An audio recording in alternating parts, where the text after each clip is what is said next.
किसाना खातर जीव मरूंगा तू सोच लिया मन में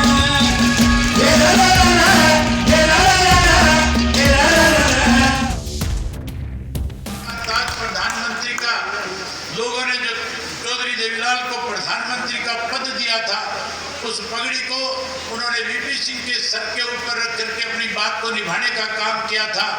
जहां वीपी सिंह ने किसान की जमीन की सीलिंग और कम करने के लिए कानून बनाने का प्रयास किया, उस वक्त वो प्रधानमंत्री थे, कृषि मंत्री थे, उन्होंने उस पद को ठोकर मार के वीपी सिंह को ये कह करके उस पद को छोड़ दिया था कि अगर तू किसानों की अनदेखी करेगा, उसके खिलाफ इस तरह के कानून बनाएगा तो मैं तेरी कैबिनेट का हिस्सा नहीं रहूंगा।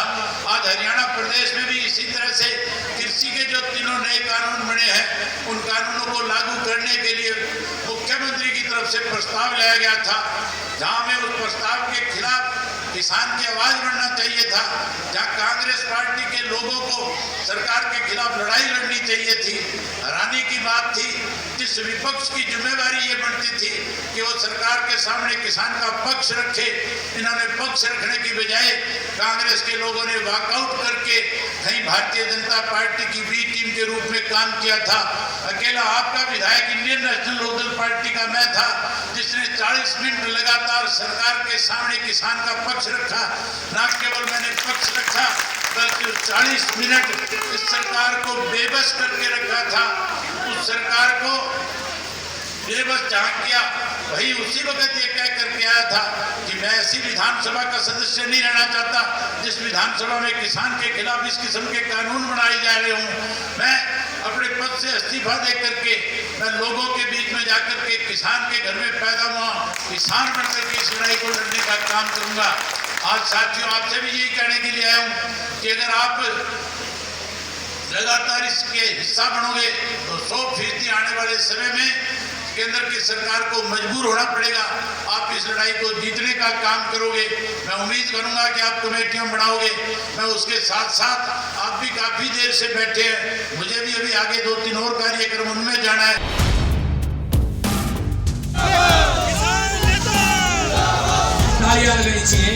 किसान खातर जीव मरूंगा तू सोच लिया मन में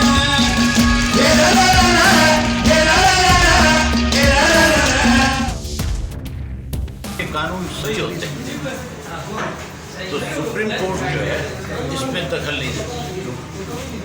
फिर तो सुप्रीम कोर्ट भी मान लेती इस बात को कि जो कानून बनाए गए हैं बिल्कुल ठीक है। सुप्रीम कोर्ट ने भी इस पर ये कहा कि 1.5 साल तक इसको कानून को जो रोक दिया जाएगा और एक कमेटी भी बना दी थी।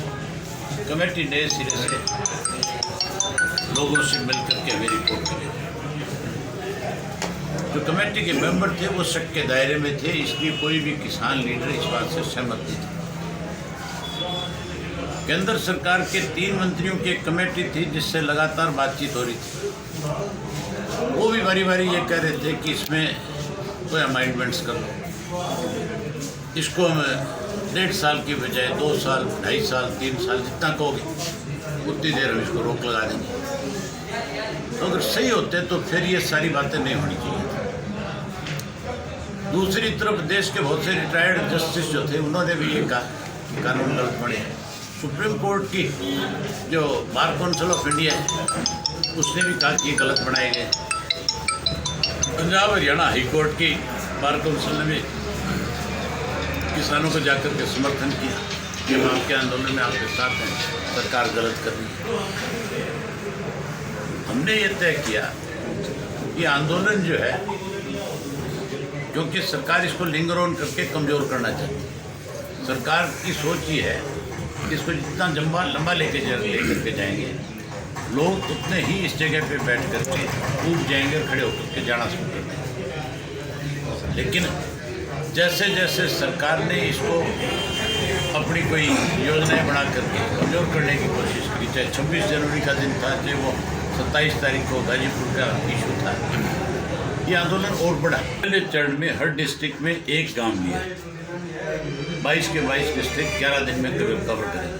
दूसरे चरण में 4 गांव बड़े जो है वो लेंगे। तीसरे चरण में उसके बाद विलेज टू विलेज भी हम शुरू करेंगे। वहीं कस्बे में और शहरों में बहुत बड़ी आबादी किसान की आ गई है। हम जहाँ जहाँ किसान पॉकेट्स हैं उन शहरों में कस्बों में भी जाएंगे, उन किसानों से कहेंगे कि आप भी इस आंदोलन का हिस्सा बनो, कमेटियाँ बढ़ाओ, ज़्यादा से ज़्यादा लोगों को लेकर के जाओ। जितना इसको दबाने की कोशिश की जाएगी मुझे लगता है आंदोलन और ज़्यादा बड़ा होगा।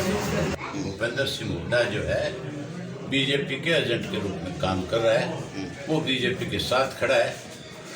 3 उदाहरण है तुम्हारे सामने कैसे बनाए।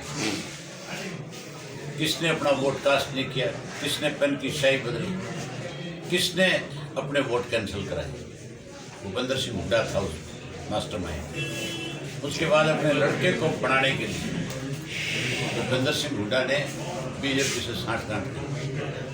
अब जब इस किसान आंदोलन के लिए चर्चा होनी थी इस कृषि कानूनों में, विधानसभा में वॉकआउट भूपेंद्र सिंह हुड्डा करके गए ताकि उनके लिए आसानी रहे।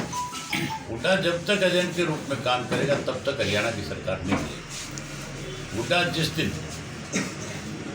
इस सरकार को गिराने के लिए प्रयास करेगा, सरकार नहीं